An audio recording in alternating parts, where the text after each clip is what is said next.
In today's video, I am doing a review of 2024 at Big Finish.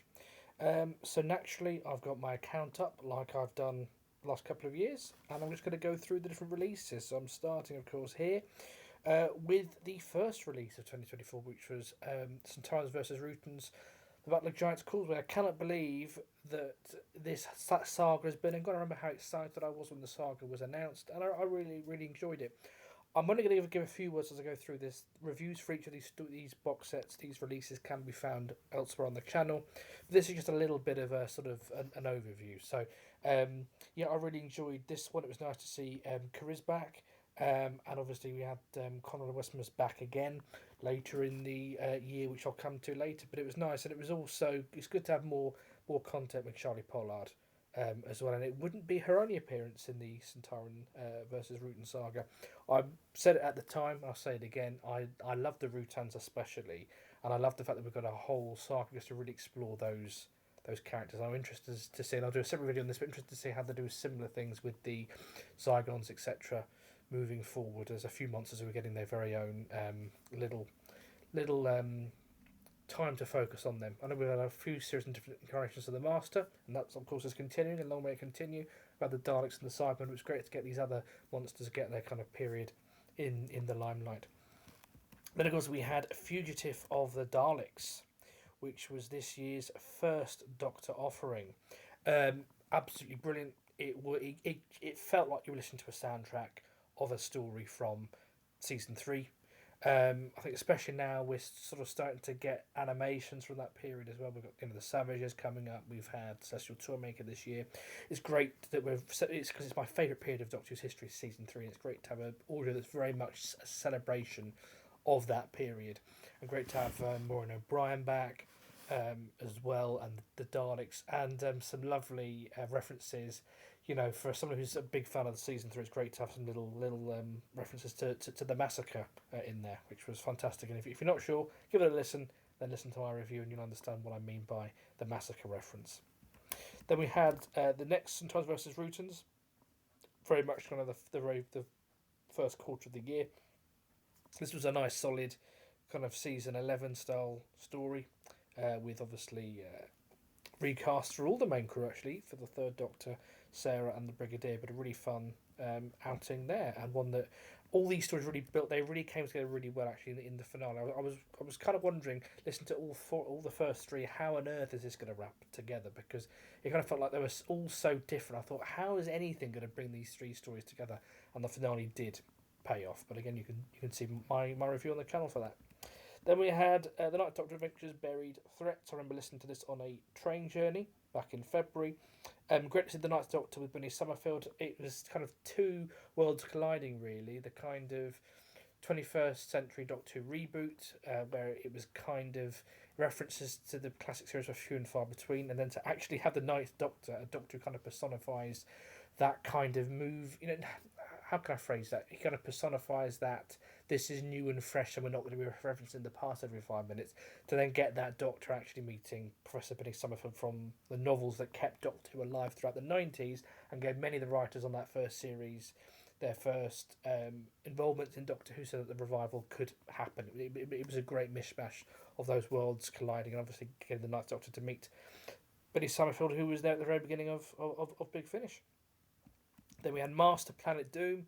Great to see the Eighth Doctor back up against his original Master. We've had it before in Doom Coalition. Great to see that again in Planet Doom, and I hope we get more of this Master up against the Eighth Doctor in future. Then we had Storm of the Sea Devils. It was great to finally see how Harry and Naomi's journeys begin, having seen them with the Seventh Doctor and with Unit Nemesis. And the Sea Devils were done really well in this set as well. But again, you can see my review for my broad view on the box set as a whole and all the stories that were contained therein. Then we've got Born to Die, which was really fun because I really like those Sixth Doctor and Charlie stories. It's a really fun arc. That trilogy that kind of rounded it off is one of my favourite Big Finish trilogies. I remember there was a run, it was kind of between 120 and 130 of the main range. I thought there was a really strong run there, and this was a part of that really strong run. And it was great to have this sort of set during that wonderful period of Big Finish's history when Mick Briggs was beginning the whole. I think he hadn't been in long, and he was starting to bring in the trilogy, so you're getting these kind of 14-part seasons, and they worked really well. And it was a nice bit of nostalgia for those of us who've been following Big Finish for a while. Then we had the classic Doctor's New Monsters set. All four stories I really enjoyed. The sixth one was particularly enjoyable. There's some great twists with the clockwork droids. And then I'm trying to remember which one that the fourth Doctor met now. But I do remember the final two-parter with the Silence was a really strong story as well, which really lent itself to the kind of later eras of the seventh and eighth Doctors. I think sometimes the seventh Doctor and eighth Doctor seem so juxtaposed. The eighth Doctor is so optimistic, and the seventh Doctor towards his end was quite dark and mysterious. And actually, to kind of have that dark, mysterious seventh Doctor era collide with the all of time and space's burning of the end of the eighth Doctor era was a wonderful kind of blend there, which I really enjoyed. And actually, I enjoyed how in the last set, I think it's the third set, we had a collision between the sixth and eighth Doctors, and here we kind of had a collision between the eighth and the seventh. So looking forward to seeing what comes up next in 2025, but of course that's in a separate video. We're still only in March. We had the Quinn Dilemma, a wonderful celebration of the Sixth Doctor's 40th anniversary. There were two great sets. I'll go into the other one later. This was probably my favourite of the two, but it was a great six-part that really brought in all of his era in a really cohesive way, so I really enjoyed that. Then we've got the Dark Gallifrey series. I won't go in detail on all three episodes. There's separate videos, but what I will say is it was a great start, an intriguing prologue to this wonderful saga. And Morbius is a character who, obviously, as fans, we all know Morbius, but I felt this really delved into a little bit more than perhaps we have done in the past. In other audio dramas, and certainly on television, we only had one story, so I was really grateful to have that trilogy. And this one, I think the benefit of having 3 episodes over 3 months, it really did feel like you had to re-listen and these are characters that, bear in mind, you only spend 3 hours with. They're not characters that we spent 40 years with, like often you do on television. We've spent 3 hours with these characters, but by doing it monthly, you really got the sense of getting to know the characters and feel the characters, and the cliffhangers felt a little bit more real than if it had been kind of a one box set thing that you listened to in an afternoon. Then we had the Dream Team. There's some great stuff coming up with this TARDIS team in 2025 as well, but it was great to have this set. And again, there was a lot of Moffat, love this year between the Classic Doctor's New Monsters set was very much Stephen Moffat, created by Stephen Moffat, and this of course had the Dream Crabs. I think it's a lot of what Big Finish does well is taking creatures that have an awful lot of substance and there's a lot going for them that you just don't have time to delve into on television. Even if you've got a 4-part classic story, whether it's that or an hours long Christmas episode, there's still not an awful lot of time to delve into them. Whereas expanded media it's expanding on these amazing concepts and characters, and I felt Big Finish has done it so well with the 80s stuff. It's now starting to do it. I feel with the Stephen Moffat era, it's certainly in the last 8 years, it's really done well. Obviously, these were really intriguing, these Dream Crabs, because I believe, if I remember correctly, they were kind of referenced in 2 specials. So this kind of really brought all that lore. There was a lot that was kind of unsaid from the TV stories that you could really kind of take and run with, and they really did that here. Next year seems to be more of a Chibnall year, which is interesting, and I'll talk about that more in my 2025 video. Then, of course, we have In Name Only, which, as I said, brought together this saga really well. It was the first ever release to have the War Doctor as a photographic cover rather than a ink drawing. So it's great to see a photograph of the young War Doctor, and it's the first of many wonderful War Doctor stories that we got this year. These fantastical Time War epics. We had the 4th Doctor's appearance in the Paternoster Gang, which was fun. Tom Baker was on fire as always. Great sense of humour, and that really shone with these characters who do have their comedic moments, and it really gelled well.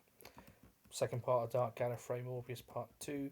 Echoes was a really fun 8th Doctor adventure set. I think it was nice to go back to basics with these characters, with the kind of TARDIS team just before the Time War of Liv and Helen, who are so used to these big epic stories. It's nice to have these smaller stories, and in particular, my favourite one, I've forgotten the name of it now, but it was the one that stands in my mind about these creatures who move at a slower rate than us. And there's just some lovely twists and turns in that story, and it's stuck with me ever since. Now, so far, this seems to be the last Ninth Doctor set for now. It's certainly the last Ninth Doctor set of this range. I'm assuming we will get an announcement this year about. I thought we might have got one already by the end of 2024, but we haven't.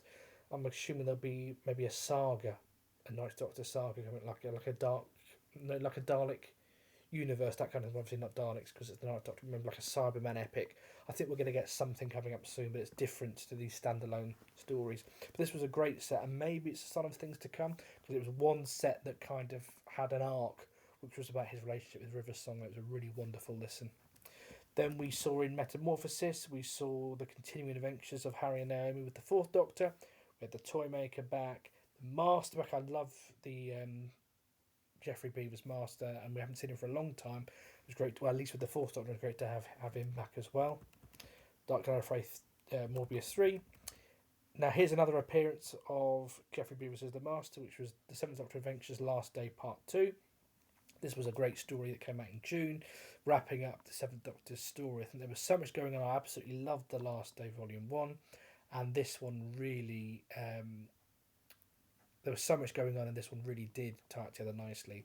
There was some really emotional scenes at the end, some sacrifices from characters that we've loved not only on audio but in the books and on television for decades. It was a real wonderful, triumphant end to the Seventh Doctor era, with a nice little appearance from Narvin, which leads nicely into the TV movie. Then we had the next Dark Gallifrey series, the War Master series, which didn't have the War Master in until part 2 and 3, and didn't have the War Doctor in until part 3. And again, you can check out my reviews for those on the channel. Now, this was a great set. The Seventh Doctor Adventures, Conspiracy of Raven. We're seeing more and more Second Doctor content coming out now, which is fantastic. This really did up the drama with this particular TARDIS crew, and it really did up the drama in terms of where it's going to go next. So we're kind of getting the idea of...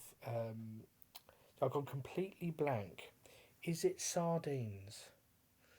I cannot remember now. Do correct me in the comments, but I should have listened to this, shouldn't I? Yeah, there's some lovely foreshadowing of what's going to come. It's really built the drama up. I think this year, a lot of the releases this year have really built up a lot of... There's been some amazing cliffhangers this year that are going to be resolved in 2025. I'm looking forward to seeing how a lot of these get resolved. So this is one of them, and there's some great emotional stuff with... I genuinely thought we lost some of the characters in the set, and it's a wonderful job of bringing Jamie and Zoe back, and that they've done it in such an emotional and fitting way for the characters. It's not a gimmick that they're back. There's a real heart to those characters and why they've returned. Goth Opera, this is a story, as I said in my review earlier this year, that I'd heard lots about. I love the novel adaptation. I'm glad they've done more, and I've heard that they might be doing some more as well, which fingers crossed that they do.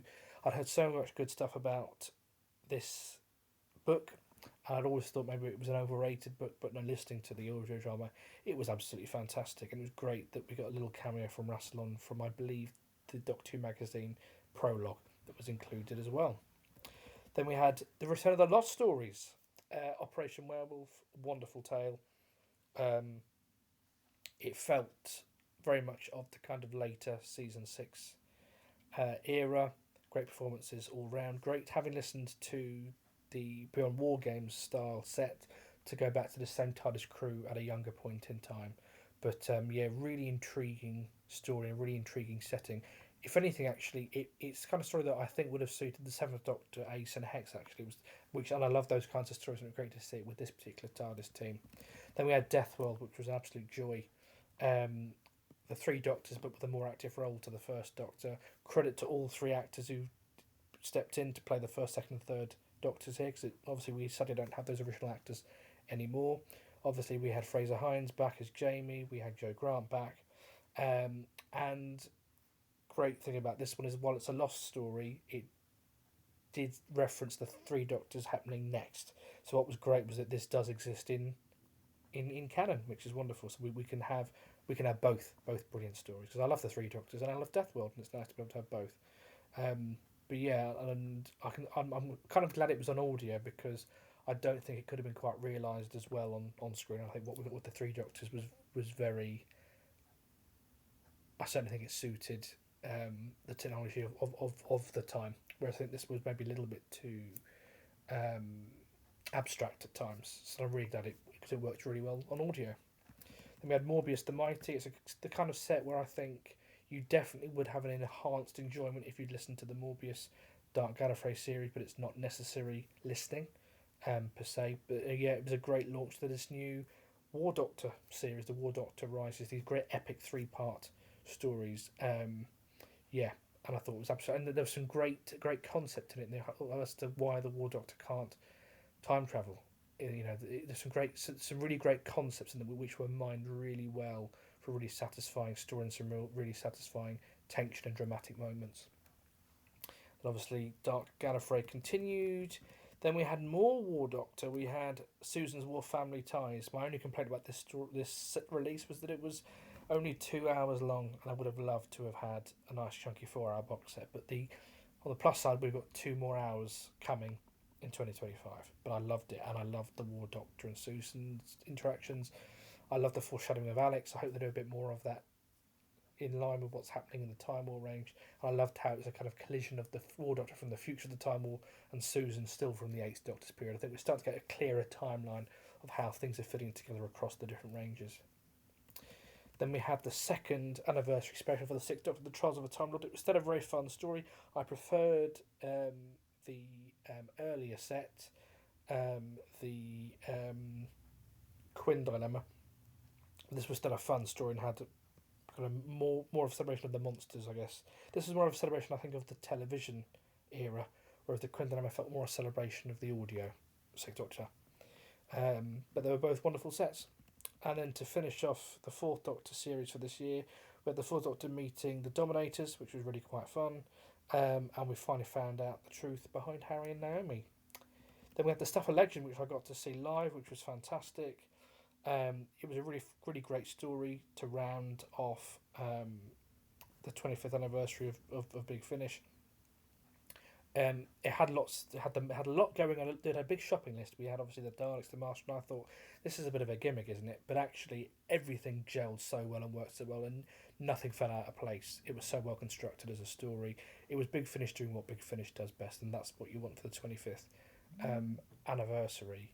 What was also great about it was the chap who designed the Driller Daleks has done like a little CGI scene on YouTube. If you check it out, it's brilliant, recreating a moment from the excavate moment, and it's great to kind of see it in kind of a live action form. So I'd recommend that. Then we had The Great Beyond, another wonderful story for the Fifth Doctor original TARDIS team. And I think this is the beauty of these sort of 6-part stories, so you can really delve into a deep concept and mine it, and they've done that really well with these 2 Fifth Doctor releases this year. And next year there's a 12-part Fifth Doctor story, so it'll be interesting to see what they mine when they've got that extra, that kind of 6-hour space to play with. And we had the War Doctor's first encounter with the War Master, but then it wasn't quite the War Doctor. So I'm hoping we get more of an encounter from them in future, hopefully 2025. I think they're rebooting the War Master because it's a new showrunner now, isn't it? So let's see if we get some War Doctor action in the War Master series, or in the War Doctor Rises. Who knows? The Quintessence, probably one of the. I mean, this is we get to this part of the year, and I'd enjoyed all of the Big Finish's output in 2024, but it really sort of, for me, it really ramped up the last few months. I mean, Quintessence was one of my favourite. It's one of my favourite Cyberman stories. To me, it ticks all the boxes of a good Cyberman story, dealing with the concept of what Cybermen really are. It really dealt with that, and it was a great Halloween story. It really was quite spooky at times, quite haunting. It took the real horror of the Cybermen, and it would have been my favourite, except soon after we got Doctor Who: The Time War Uncharted 1. They haven't announced Uncharted 2 yet, but we're clearly going to get one because it's called Uncharted 1. And like I was saying with the second Doctor story, what this set is about is that cliffhanger, which I'm not going to go into now, but we're really onto a good thing with where these are going.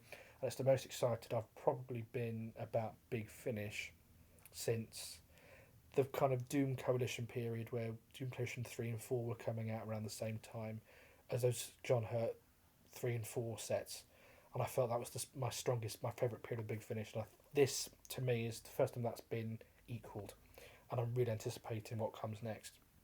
Future Phantoms was a nice kind of wrap up of that initial phase of the War Masters period. We're moving into a new showrunner, so it's nice to kind of cap that off. And it was an interesting framing device with an interesting twist at the end. Now we're moving into stories that I haven't had a chance to unbox. I've got them, but I haven't had time to unbox and review them yet. They are coming, so I won't say too much. But this was a really fun story. It kind of with the Seventh Doctor and Karnaki. I hadn't heard any Karnaki stuff before. In fact, I hadn't even heard of him before this, so that was really nice. To kind of it really suited that era of Seventh Doctor, and it was a really fun trilogy of stories. Once and Future Coda, the final act, was a lot better than I was expecting. It was a great it was a great mishmash because again it's one of those stories where you look at it and it just felt like a shopping list, like Vord, Elizabeth the First, and I thought, how's all this going to gel? Future Doctor, War Doctor. It gelled really well in Vienna. It all came together really well, and yeah, it's great to have a new Doctor on board. The Future Doctor's made her debut here at Big Finish, but yeah, it came together really well, really originally, and it really was a good wrap up of the Once and Future saga. And Coda, it is a fitting title. I won't give it spoilers just yet, but it was a fitting title, and it wasn't what I was expecting. Signs of Time Redux, that was a nice bit of nostalgia again for the 25th anniversary, to look back and remember that first release, and yeah, it definitely did bring it more to life. The fact that it had been remixed and re-edited with new music. I think whenever I listen to the original version, all I can imagine is them standing in the studio. I think because in my head, I'm not thinking about it as a story. I'm thinking about it as a monument, as the first Big Finish audio. And I think by doing this, it put that distance there, and I engaged with it more as a story than as a monumental piece of work, like a milestone in Doctor Who's history. And I really enjoyed the documentary about that. Was fantastic on there as well. They had a great set with the Eighth Doctor. My favourite one was the Puccini story, but I love this TARDIS team of Charlie and Audacity, and I hope there's more to come next year. Now, I mentioned earlier, didn't I, about how I love the Quintessence, but then the Eighth Doctor, Time War beat that. Well, this one, Unknown Soldiers, I think came in and then also topped that. I think that, again, for the first time since kind of 2016 kind of time, 2015, 2016, it's the Eighth Doctor and War Doctor who, for me, are really, bringing it forward. And like I mentioned with the other War Doctor Rises set, it takes a really interesting concept and it just runs with it. And this box set did not go where I thought it was going to go. It wasn't subverting expectations for the sake of it, but I think they did stuff with the story, because I assumed that they were going to be hunting the Doctor, and they weren't. And I guess that it played so well. And again, a proper review of that is incoming. And finally, this little release slipped in at the very end of the year. Fourth Doctor is 50, and we've got The Curse of Time, which I love season 12. After season 3, it's probably one of my favourite seasons, and this one slipped in perfectly. It really did feel like it fit in with that lore. And again, I think it didn't go the way I was going to go, and that was a good thing. It subverted my expectations, and I really, really enjoyed it. I thought it was going to be 2 hours, actually, and it ended up being 4. Sorry, I thought it was going to be 1 hour, it ended up being 2. And I really enjoyed it, and there was some really lovely time travel elements to it, and the story worked so well in itself, but also it was enriched if you know that season inside out, like many of us do, because season 12 is such a classic, isn't it? So there we go. That is 2024 in 24 minutes. It's fantastic. So coming up next is going to be my 2025 look ahead. So do tune in and watch that. But what did you think of Big Finish in 2024? Do let me know in the comments below. So always don't forget to like and subscribe. Look forward to speaking to you soon.